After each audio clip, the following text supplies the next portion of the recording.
one of my former colleagues back at ESPN wrote an interesting column, or more like a book. It was like 6,000 words about how in the year Michael Jordan was Defensive Player of the Year.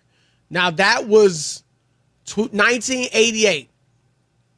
And that is a big, that's a big feather in Jordan's cap that he was a Defensive Player of the Year. But Tom Haberstroh is shaking that feather because he says Jordan's steals per game, which were league leading 3.2 that year, were doctored.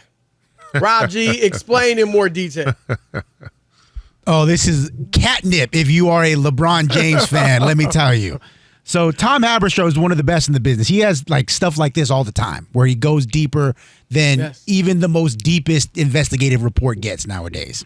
So he was on a podcast with Pablo Torre for ESPN, and one of the guys they interviewed was a statistician from the 90s. And he said it was very commonplace if you were the home stats guy, especially if you were a home stats guy who actually worked at home because they did it remotely instead of in the building, to kind of juice up the numbers a little bit. It was a way to pump up your best players. Not just all over the league. It was all over the league. Everybody was doing it. They specifically mentioned John Stockton assists. That was the big one that they mentioned. And they mentioned later on with the Grizzlies, the most recently, Jaren Jackson Jr. and all his block numbers. Really? That was recent. That he was getting some home cooking, especially from the Memphis statisticians. But it got them thinking about Michael Jordan's Defensive Player of the Year season in, was it 1988, I believe? And that is one of the more mythical seasons because, if I recall, he was the scoring champion and Defensive Player of the Year. Well, he was always the scoring champion. And nobody had ever done that. I think even now. He averaged 35 points that year. Right. So that season, Michael Jordan's stock numbers, which is steals and blocks, were 82% higher at home than they were on the road, which is the largest discrepancy of any Defensive Player of the Year in NBA history. They went and looked at game tape. They went and looked at box scores. There were games where Michael Jordan's steal total was higher than the live ball turnover total of the opposing team. They specifically looked at 6 teams in their entirety, Haberstroh and another gentleman. And they showed during that 6 game that they reviewed every single play, Michael Jordan was credited with 28 steals in those 6 games. According to Haberstroh and his other statistician, video evidence only showed 12. Wow. So he was credited with how many? 12. 16 more. 16 more than what he actually had. Your thoughts? What are your thoughts, Ephraim? I would say it like this. That is, that's crazy. If it was a league-wide thing, not just for Jordan or the Bulls, this was commonplace, right? That's what was said by the statistician. Yes. But then when you watched him play that year, he clearly played both sides of the court. Right. Right? Like, I'm going to take the best player, and you can't stop me. That type of energy.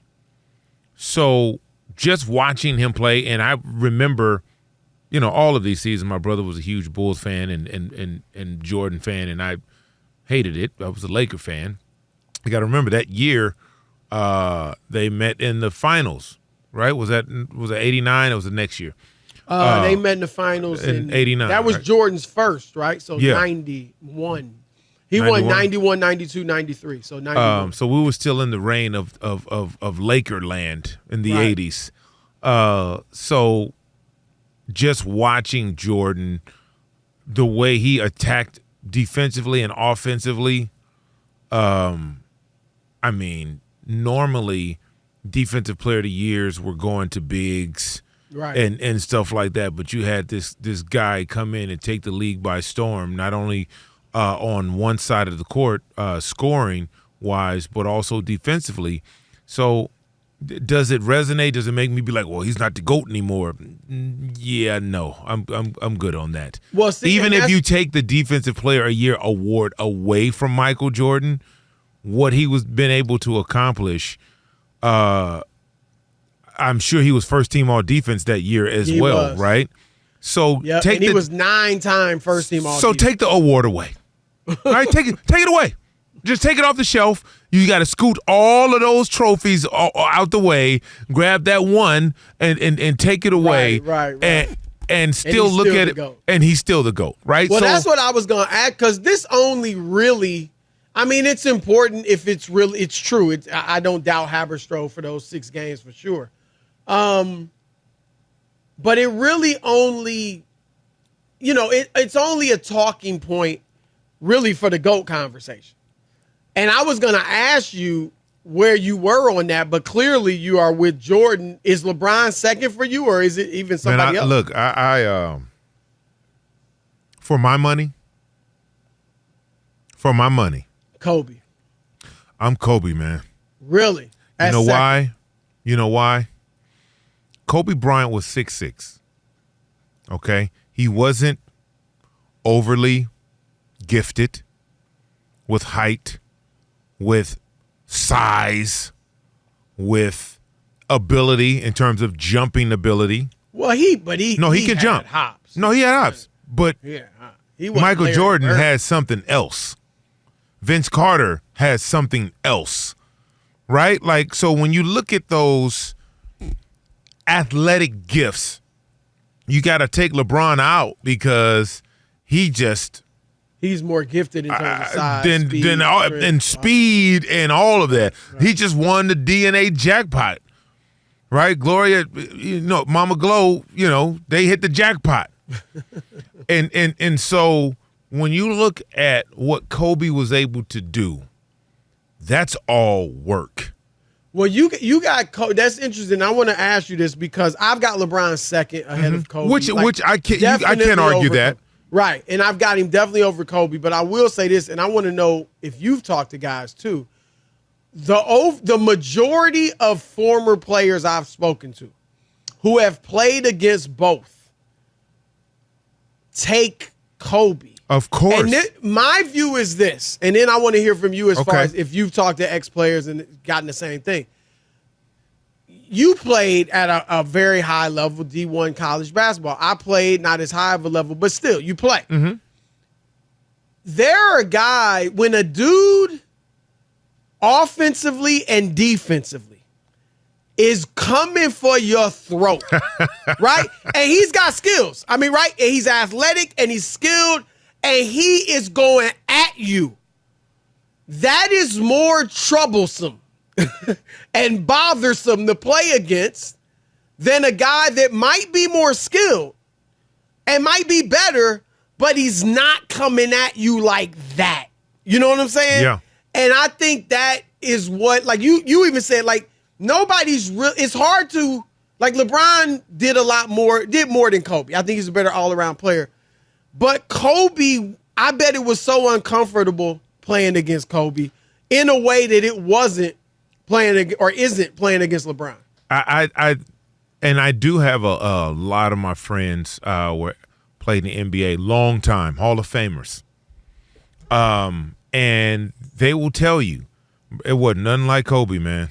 There was nothing like Kobe Bryant, and he will walk right up to you in your face and let you know, and it's nothing you can do to stop him. Like his drive and focus was unparalleled. But I mean, they didn't even understand it. You just go and look at that Redeem Team documentary, and they just guys who've been in the league and who were the best in the world had never seen anybody like Kobe. Right. The way he worked, the way he pushed himself, the way what the game meant to him. Well, remember there was the story about, I can't remember who the player was, but he was coming in early in the morning from the club. Melo. It was Melo, right? Melo. Yeah. And he saw Kobe in like the elevator or something, and he was coming in from the club, and Kobe was going to work out. that tells you all you need to know about Kobe in that regard. Now, and Rob G knows this because we talked about this. And I don't know, Rob G, you might want to jump in because the Jaren Jackson thing throws a bit of a monkey wrench into my theory or my thought. Because my thought, Ephraim, was that you couldn't get away with doing what, and like you said, it wasn't just Jordan, but Stockton, other players getting favorable statistical, input, like stats they didn't do, put on their box score. You couldn't get away with that nowadays because, the game is so much more scrutinized and analyzed, and we all see the film, and there are guys tracking all of this data. And so I think today's athletes are the most scrutinized ever, and I think LeBron's number one on that list. And I don't know that my thought was that you couldn't get away with this, but Rob G, the Jaren Jackson thing does throw a monkey wrench. Well, no, you're absolutely right, Chris, because Haberstroh mentions it in the column that everybody's known that the juice stats has been going on for a long time. Like, that's not a secret. Bob Ryan even gets quoted as saying that there were people saying back in the Bill Russell, Will Chamberlain, that the rebound numbers were being juiced back then. Right. So they mentioned that the Jaren Jackson Jr. Defensive Player of the Year was propped up by Homer bias stats. And because he had one of those discrepancies where at home his numbers were better than on the road. However, to your point, because there's so much video evidence out there that a bunch of NBA writers and podcasters and things like that went and checked the videotape, and his numbers, even though he was better at home than on the road, they were legitimate. He just, for whatever reason, was way better at home than he was on the road. His numbers weren't juiced. No, they weren't juiced. It was just the allegation that it was being juiced because he was so much better. Yeah, right. Exactly. Oh, well, then that supports it. That's my thing, Ephraim. I don't think you could get away with this in today's game. Now, I'm with you. It doesn't move Jordan or Kobe ahead of LeBron or Kobe ahead of Jordan for me. But it does show, like, even we just watched, well, you know what? I'm going to continue this thought. Ephraim, we got Tom Haberstroh coming up in about 10 minutes. And he just wrote a great article for Yahoo this week about how Michael Jordan's stats, among others, but it focused on Jordan in 1988 when he was Player of the Year, averaged 3.2 steals a game, which led the league, that he was given credit for steals in home games that he actually didn't have. And I want to make a bigger point about it, Ephraim, because I talked about how today athletes could not, or even statisticians for home teams could not get away with this because the game is watched so much more closely. And I talked about how today's athletes are the most scrutinized ever. In 1988, if a superstar, Jordan, Bird, Magic, Kareem, Moses Malone, whoever, missed a game-winning shot on a Tuesday night in January in Milwaukee, right? Potential game-winning shot, and they missed it. It was not a big deal, right? Might be on the news that night, okay, whatever. Today, if you do that on a Tuesday night in January in Milwaukee, Sacramento, Utah, wherever, it is talked about all day on the other network, on FS1, on radio, stuff. Players are scrutinized to death. And I give today's players a lot of credit because they have to deal with some foolishness that didn't go on back in the day. And the athletes of yesteryear, don't get me wrong, were scrutinized. Michael Jordan was criticized as just a one-man show, a ball hog, a spectacular offensive player who didn't know how to win, all of that until he won the championship. And what we saw with Jason Tatum, although, Tatum's obviously not as good as Jordan was and not held in his high esteem. But I want to give you a few numbers, Ephraim. And I just want us to think about, if this happened today, what these players would have to go through. Larry Bird, and I've said this one before, and it's not the only one. I'm going to get to Magic too. And I got Bird and Magic in my top 10 all time. So I'm not jumping on them. But Larry Bird, Ephraim, in his first finals appearance, 1981, which was his second year in the league, and you know he was great from the get-go, as was Magic. In his first finals, Ephraim, in games 3, 4, and 5, he scored 8 points, and 12 points. He averaged 9 points on 11 for 38 shooting. That's 28% over a 3-game stretch. Let me finish. 1984. Now, Magic had his issues. I know you know as a Laker fan. And was so bad that they called him Tragic Johnson. Well, Bird, in Game 7, which Boston won to win the title, Larry Bird was 6 for 18, 20 points, 3 assists. He had 3 games in that series where he shot 37% or less. Magic, 1981, you know, they won the championship in 80. 81, they get bounced in the first round, shockingly. Now, it was 2 out of 3 back then, but still. Magic had a game where he went 2 for 14, 10 points as they were getting bounced. In the finals against Philly in 1982, he had a 10-point game, 2 10-point games. And then the following year, when they beat Philly that year in 82. How many assists? I don't have that written down. Ooh. But I will say this, because those games he didn't shoot well. He didn't shoot a lot, but he didn't shoot well. But Game 6, when they won it, this was Magic. And Magic told me this, like, he didn't care about numbers.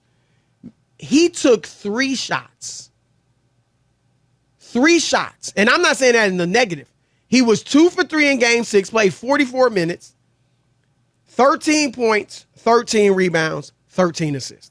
And that was Magic. That's a great illustration of Magic. Mm-hmm. But the following year, from 83, when they got swept 4-4-4, remember that, Moses Malone? Yep. It turned out to be 4-5-4.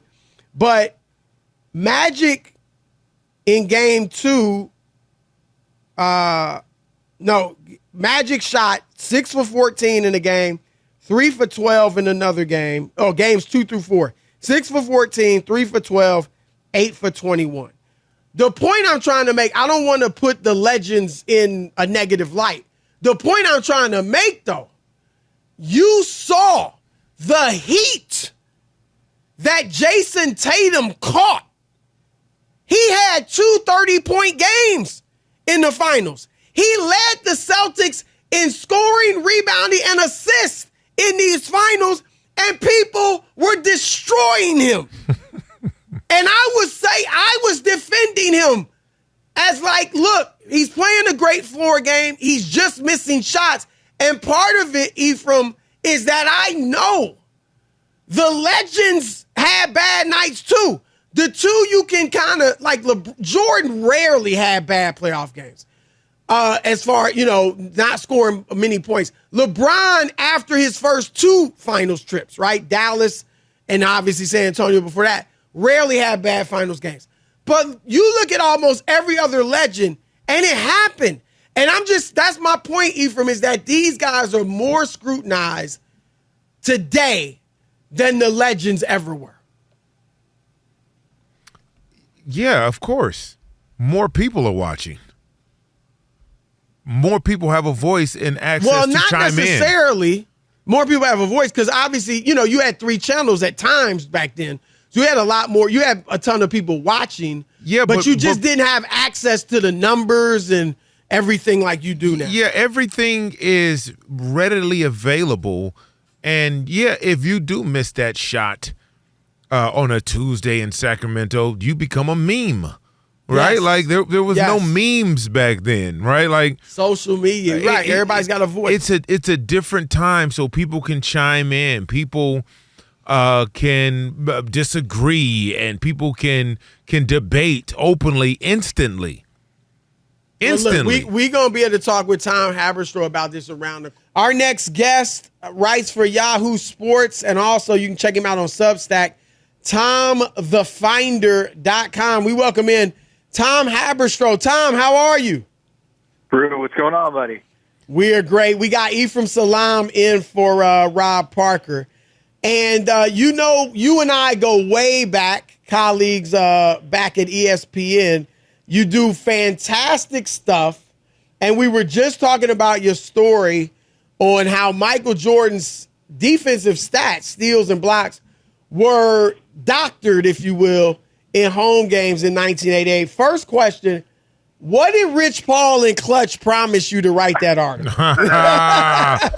Now we're getting to the bottom of it. Rich is my man. I'm actually represented by Clutch, so Rich is my man. I'm just playing with you. But this is the LeBron is the GOAT camp is putting your article in frames and putting it on their wall. I'll tell you that. Well, it is something that I was cognizant of as I was reporting, is that LeBron James has been talking pretty much every year of his career about how he's never won Defensive Player of the Year, and he's really wanted to. And he took issue with Marc Gasol winning Defensive Player of the Year and finishing in the second team all defense. And it's something he's talked about on the shop. And I knew that Michael Jordan's Defensive Player of the Year award, just covering the league for as long as I have, it's one of the most consequential, if not the most consequential, Defensive Player of the Year awards in NBA history because it sets him apart. It is his crown jewel in a sense compared to Magic, compared to Kareem, compared to LeBron. They don't have that on their resume. And so I always knew that it was a very special award. Rudy Gobert has a Defensive Player of the Year. It's not necessarily the Defensive Player of the Year is held in such high esteem. It's that it's a differentiator in the greatest of all time conversation. So when I had heard that there was a 1990s NBA statistician that was admitting to cooking the books and greasing the stats, I said, what year would have the most disparity between home blocks and home steals and the road? And I wanted to just research this objectively. And that's when it happened, guys. I researched it, and the guy that came on the top of that list was Michael Jeffrey Jordan, and I could not believe it. Yeah, that's incredible. Okay, so let me ask you this. And Chris and I were talking about this earlier. Let's just say you take Michael Jordan's Defensive Player of the Year award away from him, right? You move all of his trophies out of the way on the trophy case, and you pluck that thing out of there. And then you pack all the rest of the stuff back in there. He still was first team all defense there, right, that year, correct?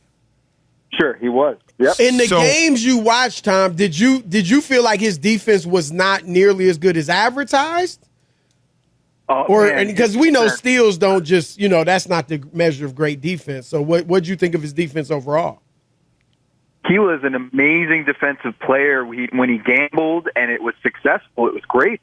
I mean, he was the best athlete by far. It was like he was transported from another planet, this guy. When you're watching him, remember, this is his fourth year in the league. He's 24, 25 years old, and he's just sensational. This guy was by far the best athlete. I remember watching a game, two of them, when he was playing the Hawks, and you almost forgot that Dominique Wilkins was on the floor. That's how magnificent he was on both ends of the floor. But the problem was, and Pat Riley talked about this in the papers, and I actually quoted it for my story, he was a very different defensive player than Michael Cooper, and very different than your standard guard, because he gambled so much. He was a guy that, he bet that he was going to get back to his man in time. If you made the pass to the open man, he was going to cheat off you and double and swipe and try to block your shot. And a lot of times it worked, and a lot of times it compromised the defense. And I think, we've talked about it, with whether his teammates, whether it's, Charles Oakley was out there, Horace Grant, Scottie Pippen, John Paxson, they were all out there, and they were doing great defense too. But Michael was so much more athletic than everybody. And the thing was, I didn't want to take away from his defense in general. He was a good defender, but in terms of whether he got that many steals and got that many blocks, when I watched the film, I didn't see it. And another researcher that watched the games too Like he would have 1 or 2 steals a game, but it wasn't 5, 6. And at times he had as many as 10 that season. And of course, when you go and look at I know it's great, 10 in a game. When you go and you look at the NBA official video, when they do like the highlight clip of his 10 steals, they only show 6 of them. And that was when I was like, wait a minute, what's going on here? And so that's what led me down this path. So even 6 steals is that's my point being that whether they cooked the books or not, and it was like in the article, it was a common thing. That's just what was going on.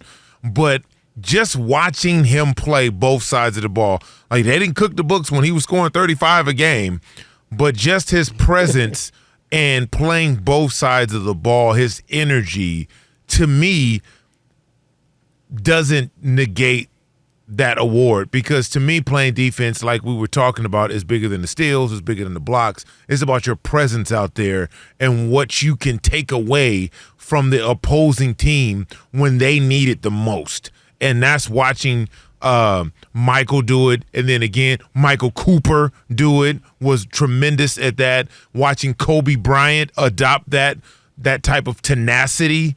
So, for my money, even if they cook the books, Michael Jeffrey Jordan, to me, and I'm not a Bulls fan at all. I'm a Laker guy all through and through. He was just different. He was just a difference maker on the court. And when him and Scotty got together, I mean, that was like, whew, good luck, man. Let me ask you this, Tom, and that's a great point, Ephraim. And you said in the article, like you said, it was happening in arenas throughout the country. John Stockton's assist. I don't know if you have any numbers or evidence of how much maybe he was, gifted extra assists, but talk about Stockton and maybe a few others that you know of. And then I want to ask you, like, when did it stop? Because I don't think you can do that today. Like, the game is, you know what I mean? We have so much more access to the numbers, to the film. There are guys literally tracking all of this data, and not just the NBA, but, website guys and everybody. So what are some of the other guys where you think this stuff was happening, and when did it stop? And now the stats are pretty clean. It's a great question. And when I looked at the numbers, guys, Adam Silver's reign as commissioner is when it really stopped. When you saw a really big drop in the homer bias, whether that's assists, whether that's blocks and steals. I didn't realize, but it is subjective. A lot of the blocks and steals, it is subjective stats. And the statistician that I talked to for Pablo Torre finds out over at Meadowlark Media, when I talked to him, he explained to me that, even if you foul a guy, sometimes the home stat keeper will credit that guy contesting the shot with a block, even though there was a foul call whistled, if it was a star player. It was that sort of thing. Or a 50-50 call where it was there was one particular play where Mike Brown, the center of the Chicago Bulls, the starting center, he had this amazing play, a steal in transition, and he deflected the ball. Clearly the one who is, influential in that turnover. And then Michael picks up the ball, but Michael's the one who gets the steal. It was those sort of things where it was like, I didn't realize how subjective this stuff was. And if you look across history, Bill Russell and Wilt Chamberlain, this is what Bob Ryan, the legendary writer at the Boston Globe, Bob Ryan had told me that there were allegations left and right between Wilt's teams and the Boston teams. And I went and looked this up, guys. Those two guys, Wilt Chamberlain and Bill Russell, between them, they had 26 games in which they had 40-plus rebounds between them, okay? 40-plus rebounds in their career. In 26 of those 26 games, it was all at home. Wow. So Bob Ryan was telling me this, they were trading accusations left and right between the Lakers and the Warriors and the Celtics. And I was like, it can't be that true. But a lot of these records, these individual game records, a lot of them are taking place at home, and you can't just say, hey, they play better at home when it's like 80, 90% of these amazing figures are coming at home. And so that's what when you say, who else was doing this? The funny thing is, most of the people in my mentions or in my comments and whatnot are like, hey, do Stockton next. And what's funny about that is John Stockton is leading the assist total, like all time, by thousands of assists. Like it's not like a couple hundred, but he only has 500 more assists at home career-wise than on the road. And so even if you said, look, 500 were fake or 500 were juiced, whatever you want to say, it still doesn't make him anywhere close to becoming the second most in that column. So John Stockton is probably next where I would look and see how many of those might have been, juiced or generously given out. But still, John Stockton would be the all-time assist leader by far. That's Tom Haberstroh. Excellent stuff, man. Great job, Excellent Tom. comments. And go check out the stories on Yahoo Sports and also get on his Substack, TomTheFinder.com. Great stuff, Tom, man. Thank you.